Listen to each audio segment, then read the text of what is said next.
Salut tout le monde, ici Johan et Alex de la team Chekhov et aujourd'hui nous avons le privilège d'être chez Artimus en compagnie d'Albin. Bonjour. Est-ce que Albin, tu peux te présenter à nous en quelques mots? Ouais, bien sûr. Je suis Albin, Game Master au sein d'Artimus. Pour vous, je suis Albin. Pour les joueurs, je suis Björn Björnsson. Et donc ici, j'occupe le rôle donc, de compositeur, game designer un petit peu et Game Master. T'es là depuis la création d'Artimus. Ouais, c'était en quelle année? C'était donc en 2017. Je suis là depuis que la salle dans laquelle on est ici n'était que des murs blancs avec une table, une chaise. C'était quoi avant? C'était un appart? C'était un cabinet d'architecte. D'accord. Tout au début. Et donc, du coup, ouais, on a vous tout avez refait ici. Tout refait vous-même? Alors nous-mêmes, oui, à savoir que notre patron a une société de décor qui s'appelle Artigo, qu'il a depuis une vingtaine d'années, ce qui fait que du coup quand il a eu l'idée de faire un escape game, il a fait appel à ces gars pour pouvoir tout faire. Ce qui explique peut-être la qualité des décors que vous avez derrière? Peut-être un peu, c'est vrai qu'ils sont là maintenant depuis un moment, ils sont quand même très talentueux, ils font des choses assez cool et ça nous permet, nous en fait, dès qu'on a un design, de savoir qu'on va avoir l'atelier derrière qui va le gérer, qui va faire comme on veut, puisque c'est pas n'importe quel prestataire en fait. Si on leur demande quelque chose, on peut discuter avec eux, ils habitent vraiment pas loin de chez nous, donc on peut vraiment travailler main dans la main. Alors je dis peut-être une bêtise, mais il me semble que cette équipe a aussi travaillé pour des décors de films, notamment celui de Luc Besson, Valérian, il me semble. Tout à fait, ils ont fait un peu de décors de cinéma, notamment il y a un tableau dans la salle Ultime Madrigal qui a été utilisé pour Vipère au point, sauf erreur de ma part. Cool. Donc il y a quand même ce genre de choses. Ils ont fait aussi pour des boutiques de luxe, des vitrines notamment à la période de Noël évidemment. Ils ont fait vraiment pas mal de choses là-dessus. Donc c'est vrai que nous en tant que joueurs d'escape game, on a fait les deux salles, donc Freak Show et Ultime Madrigal, et on a vraiment été bluffé par la qualité des décors. Et c'est pour ça qu'on comprend mieux du coup pourquoi ils sont aussi bien. Ouais. Toi, quel est ton rôle dans l'équipe? Tu nous as dit que tu étais GM et aussi compositeur. Ouais. Est-ce que tu peux nous parler de ton rôle de compositeur déjà? Alors c'est arrivé en fait un petit peu au hasard où pendant mon entretien je leur ai dit que je faisais de la musique et il se trouve que quand on a fait jouer Madrigal les premiers mois il n'y avait pas de musique et qu'on s'est très vite rendu compte qu'il manquait quelque chose en fait. D'accord. Il fallait un fond musical et du coup je me suis mis à composer quelque chose en me basant sur les œuvres de Carlo Gesualdo. J'ai repris certains passages et puis j'ai composé autour. Et ça m'a permis aussi de mettre des effets sonores à la fin en fait, notamment des bruits assez sympathiques pour donner un sens de la pression et de l'urgence. Et du coup ça m'a permis de faire quelque chose que j'avais jamais fait, parce que du coup quand on compose une bande son pour un escape, il faut composer 1 heure voire 1h10 de musique, et jusque là mes pistes les plus longues faisaient 10 minutes quoi. Du coup c'était un défi et ça m'a apporté aussi de faire ça. Et sur Madrigal, tu as fait la musique, sur Freak Show? Alors sur Freak Show par contre c'est une musique stock qu'on a reprise d'ailleurs. Okay. C'est vrai que j'avais peut-être moins d'inspiration sur Freak, encore qu'il y a peut-être un projet de mettre une musique un peu spéciale pour la fin, que je dévoile pas trop, mais bien sûr. qui peut être sympathique aussi. Parce que l'ambiance sonore, mine de rien, en tout cas dans les escapes que j'ai fait, les salles qui se démarquent le plus, je me rends compte souvent que c'est par l'audio en fait. Notamment récemment j'en ai fait une à One Hour et l'ambiance qui est déjà géniale est vraiment renforcée par le fait que la musique derrière collait exactement à ce qu'il voulait et ça faisait quelque chose. D'accord. Cool. Donc tu mentionnais tout à l'heure Carlo Gesualdo, donc qui est un musicien qui a vraiment existé. Donc ce souci du réalisme, de l'histoire, c'est propre à Artimus et c'est quelque chose qui pour lequel vous portez beaucoup d'importance. Oui, à savoir que on aime bien quand même d'avoir des choses qui sont liées et des histoires qui prennent. Et du coup là, pour le coup, Carlo Gesualdo, en fait, il n'y a pas grand chose à ajouter. Il a déjà une histoire qui est assez atypique, ce qui fait que finalement, en créant la salle, on n'a pas eu beaucoup à se forcer sur le scénario. Les éléments étaient déjà là. Vous avez mis en escape son histoire. C'est ça. On a fait quelques ajustements évidemment pour que ce soit un peu plus sympathique et qu'il y ait du suspense, mais ça reste une histoire qui était déjà sympathique à la base en fait, un peu sordide mais sympathique. Et une histoire très sympa d'une nana qui disparaît. Voilà un truc. Voilà, si ça vous intéresse, regardez sur Wikipédia, c'est rigolo. Mais par contre, pour le Freak Show, là, c'était une histoire un petit peu plus originale, où du coup, tous, on aime raconter des histoires, on aime les faire jouer. Et on a pu aussi créer quelque chose qui nous plaise, quoi. D'accord. Alors, je me souviens, les Game Masters qu'on avait eus étaient très fans aussi de jeux grandeur nature. Est-ce que c'est le cas aussi pour toi? Alors oui, mais fan pour l'instant de loin, à savoir que par exemple, moi, je vais faire mon premier dans quelques semaines. D'accord. On a une collègue qui en a fait beaucoup, une autre qu'on a fait un peu. On est tous venus de cet univers-là puisqu'on est tous au moins rôlistes. Oui. D'accord. Et après, si vous devez savoir, on en a créé un nous-mêmes. Alors, c'est pas vraiment un jeu de rôle grandeur nature, mais il se trouve qu'on propose des murder parties aux clients et qu'on s'est rendu compte avec la collègue avec qui je crée ça qu'on est absolument incapable de faire une murder classique parce qu'on adore tellement le jeu qu'on incorpore toujours des éléments un petit peu spéciaux. Mais c'est ça qui est génial. Ouais, voilà. C'est ça de mieux. La dernière fois, on a travaillé avec une fiole de poison où il faut verser du sel dans un verre, des mécaniques que tu retrouves vraiment en jeu de rôle grandeur nature, et ça nous fait triper en fait, ce genre de choses, d'avoir des scénarios comme ça où on pousse le jeu encore un peu plus loin, ça nous amuse. D'accord. Et à quelle fréquence vous faites ces murder parties? Alors pour l'instant, on en organise quelque chose comme une par mois, en fait, c'est sur la base de la demande des clients. D'accord. Là, on a des commandes qui commencent à arriver un peu plus. C'est dépendant évidemment aussi du temps qu'il faut pour les créer, puisque créer une murder party, le scénario, ça prend du temps, ça demande beaucoup d'inspiration, ça fait que en général pendant un mois on va manger, dormir et penser murder, exactement. Mais après ça donne des résultats vraiment d'accord. C'est quoi vos clients? C'est-à-dire ils vous contactent comment? Via les réseaux sociaux, via le site Artimus? En général, c'est encore un truc différent? En général c'est via le site, on a de temps en temps aussi évidemment notre patronne qui fait du commercial et donc qui va démarcher un petit peu les entreprises. On a les deux. Évidemment, au début, en général, il faut venir chercher. Et puis après, quand on commence à se faire une réputation, les gens viennent. Là, on commence à s'ouvrir aussi aux particuliers, à savoir qu'au début, on faisait de l'entreprise, mais par exemple, pour les enterrements de vie de jeunes filles, de jeunes garçons, etc., il y a une demande aussi, mine de rien, parce que c'est des choses qui sont fun et qui permettent de jouer à tous en fait dans une même salle. Parce que malheureusement, dans un escape, placer 11-12 personnes dans la même salle, c'est compliqué, même pour les grosses enseignes. Du coup, c'est un format là, qui permet vraiment de réunir tout le monde. Et du coup, par exemple, nous, en tant que particulier, si on a un groupe assez conséquent, on peut venir faire une demande de murder party. Est-ce que tous les thèmes, tous les univers sont possibles ou est-ce que vous vous restreignez à... Alors tous les thèmes, tous les univers sont possibles. On a évidemment des sensibilités pour certains univers, on va pas se mentir. Genre le steampunk par exemple, non? Voilà, à tout hasard.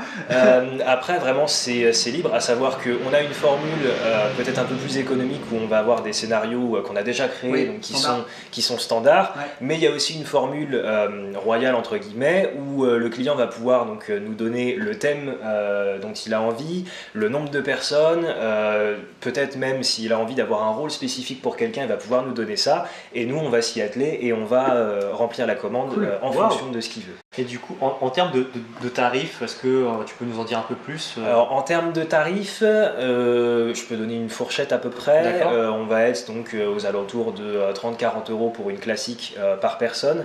Et après, on peut monter jusqu'à une cinquantaine d'euros pour de la personnalisée. Ce qui représente en fait à peu près la charge de travail pour les clients. Et en termes de durée de jeu, du coup, ça se...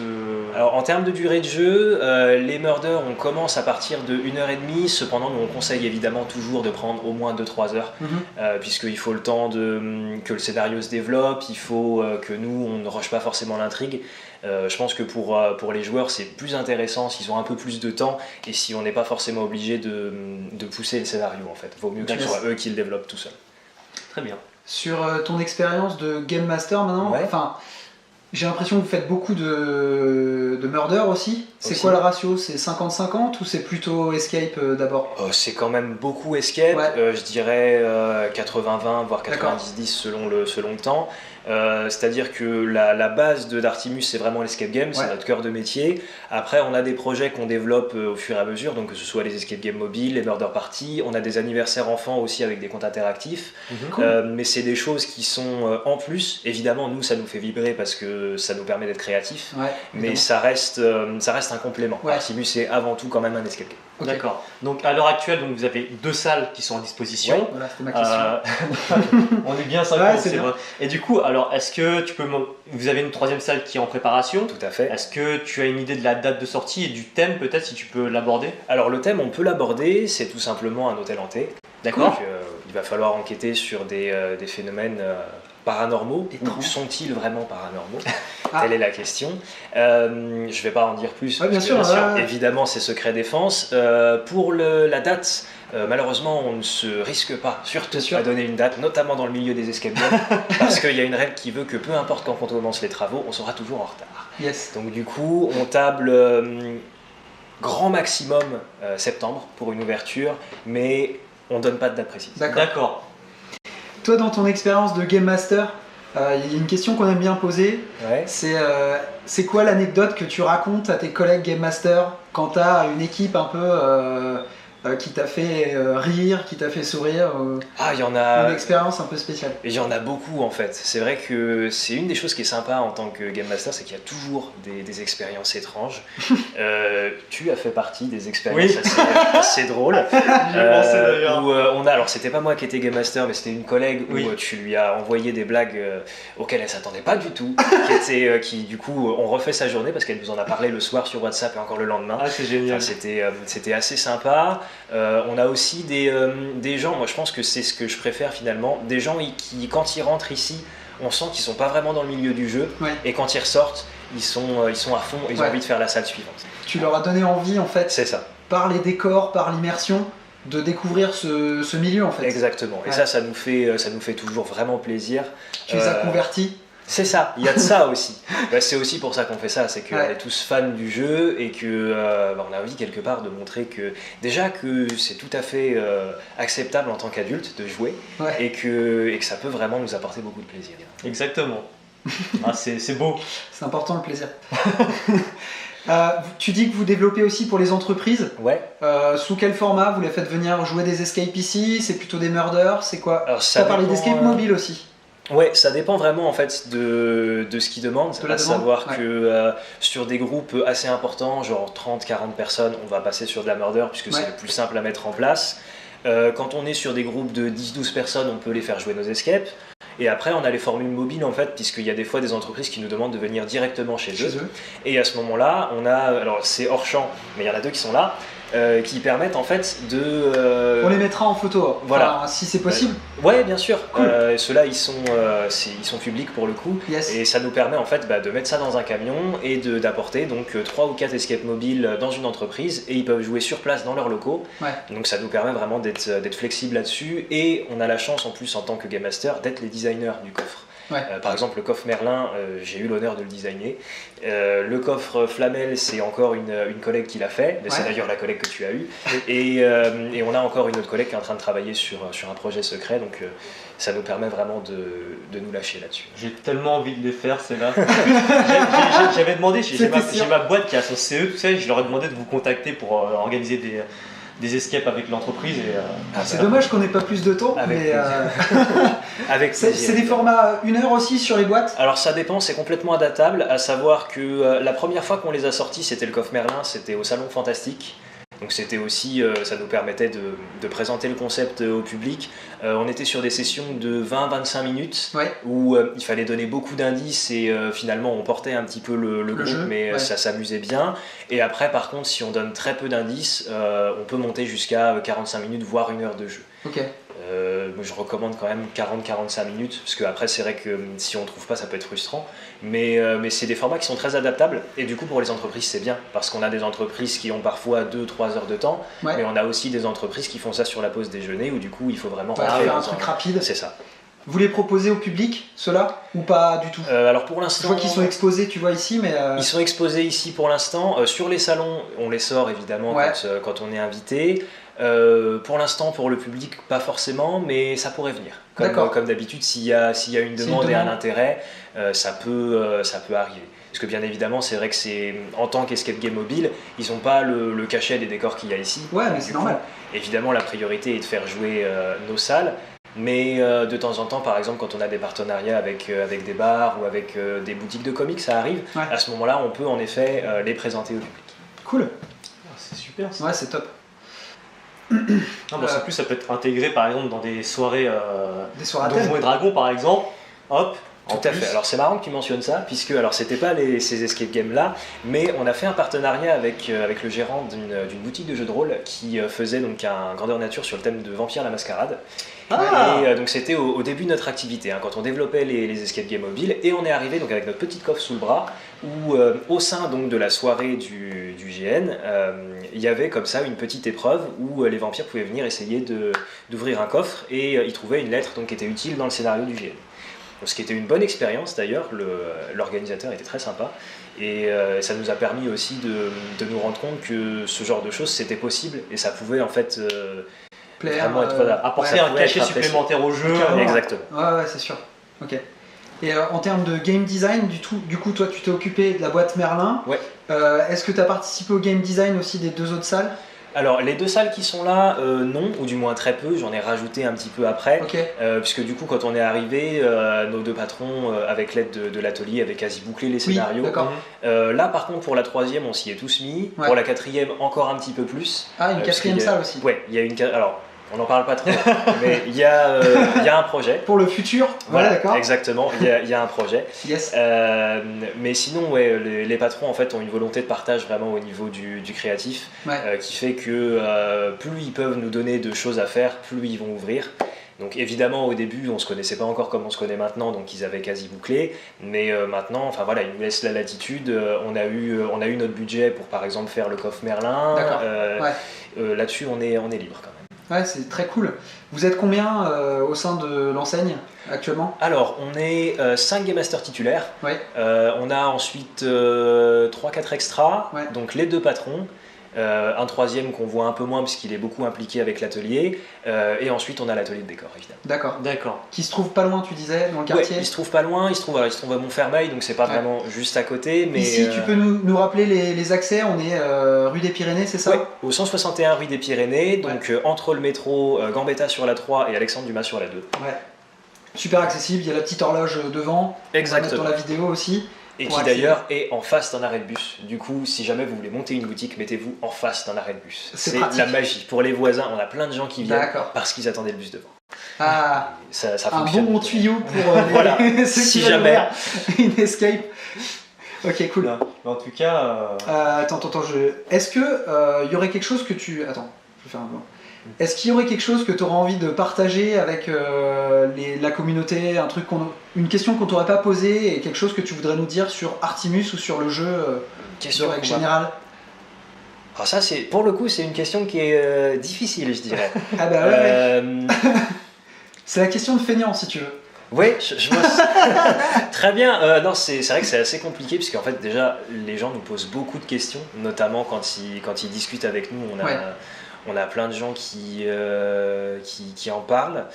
Non, après je dirais évidemment, pour prêcher un peu pour notre paroisse, si vous avez envie de découvrir un peu plus sur les personnages qu'on joue en tant que Game Master, donc pour moi Björn Björnsson, vous avez tous un perso différent. On a tous un personnage, et n'hésitez pas à poser la question sur les réseaux sociaux ou quoi, on a plein d'idées là-dessus, et ça nous ferait plaisir de développer ce côté-là aussi. D'accord, parce que ton perso, Björn Björnsson, il a une histoire, un background spécifique. Évidemment, il est né en 1220 en Islande, il a fui donc après la perte d'indépendance. Tu les fais pas, hein? Je sais. T'es né en 1220. Non, c'est normal. Moi, j'ai un petit peu de cheveux blancs là, mais ça va. Ça va bien conserver. MacLeod, tu vois. Oui, c'est un peu ça. C'est ça. Encore que j'aimerais bien être immortel parfois. Ouais, c'est ça. Mais en effet, on a tous un background qui est développé. On a un petit peu fait des recherches historiques pour garder ça. Moi qui ai fait des études un peu d'islandais, du coup, je me suis inspiré de ça. Et ça nous permet, en fait, quand on joue, de se lâcher, de pouvoir raconter des anecdotes. Et entre nous, de se faire pas mal de délire aussi. Si tu devais recommander, Artimus, hein, on a compris, hein, mais en dehors d'Artimus, est-ce qu'il y a une salle que tu préfères? Toi, tu joues beaucoup des escapes? J'en ai fait un certain nombre. Ouais. Je pourrais en recommander 2, j'ai envie de dire. Alors, tes coups de cœur, quoi, tu vois, sans pression. Sans pression, hein, si tu veux pas nous dire, tu peux dire Joker, mais. Alors, je peux dire, il n'y a pas de souci. Alors, évidemment, outre les grands classiques, comme par exemple la Lock Academy, qu'on remercie d'ailleurs, parce qu'ils nous envoient plein de monde. Ils sont adorables, vraiment, l'équipe des GM. Yes. Donc, évidemment, ils ont des salles, c'est l'équivalent, je pense, des blockbusters au cinéma, pour moi. Carrément. C'est des salles qui sont avec un budget énorme et avec des jeux qui sont vraiment ouf à l'intérieur. Autrement, pas loin de chez nous, on a Immersia qui avait fait une salle sur le mythe de Cthulhu. Oui. Et étant grand fan du mythe de Cthulhu, je ne pouvais que l'aimer. Autrement, pas loin de chez nous, on a Immersia qui avait fait une salle sur le mythe de Cthulhu. Oui. Et étant grand fan du mythe de Cthulhu, je ne pouvais que l'aimer. Elle fonctionne bien chez les gens qui viennent du GN. Ouais. Ça marche. Lovecraft en général, Ouais, c'est ça. Ça marche bien et j'avais beaucoup aimé la salle parce qu'il y avait possibilité de sauter quelques éléments en connaissant le mythe, mais pas non plus de craquer la salle. Ce qui fait que du coup ça garde un intérêt quand même. Et la deuxième que j'ai faite plus récemment, en fait, c'est l'abattoir Voltaire de chez Warhammer. Donc j'ai parlé un petit peu avant, une salle qui fait peur. Et avec la musique qui va bien. Voilà, avec la musique qui va bien, dans un délire un peu industriel, à la Nine Inch Nails, un peu sympa. C'est d'ailleurs un des compositeurs qui est chez eux, qui fait la musique, et ils l'ont pas acheté nulle part ailleurs, ce qui fait que évidemment ça m'a intéressé. Et leur salle, d'un point de vue ambiance, décor, agencement aussi, il y a un level design là-bas qui est, moi en tout cas ça m'a beaucoup parlé, et j'ai trouvé que leur salle était géniale, presque même beaucoup mieux que celles qu'ils ont déjà faites et qui sont sympathiques, mais après avoir fait l'abattoir, on se dit que c'est leur chef-d'œuvre. Ouais. Vaut mieux faire les deux autres avant, Very Bad Trip, Very Bad Night et Asylum. Pour moi, il faut les faire avant et ensuite faire l'abattoir, puisque une fois qu'on a fait l'abattoir, pour moi, c'est plus pareil. C'est ça. Il y a un avant et après. C'est ça. C'est ça. Merci beaucoup Albin d'avoir répondu à nos questions, d'avoir pris du temps. Sympa. Ouais, merci pour l'invitation. Et puis écoute, pour les autres, on va se retrouver sur une prochaine vidéo. En tout cas, Artimus, vous avez bien compris, faites les salles, c'est vraiment génial. Donc on se voit prochainement. Yes. Nouvelle enseigne. Merci de nous avoir suivis. Salut. Ciao. Au revoir. Merci Albin.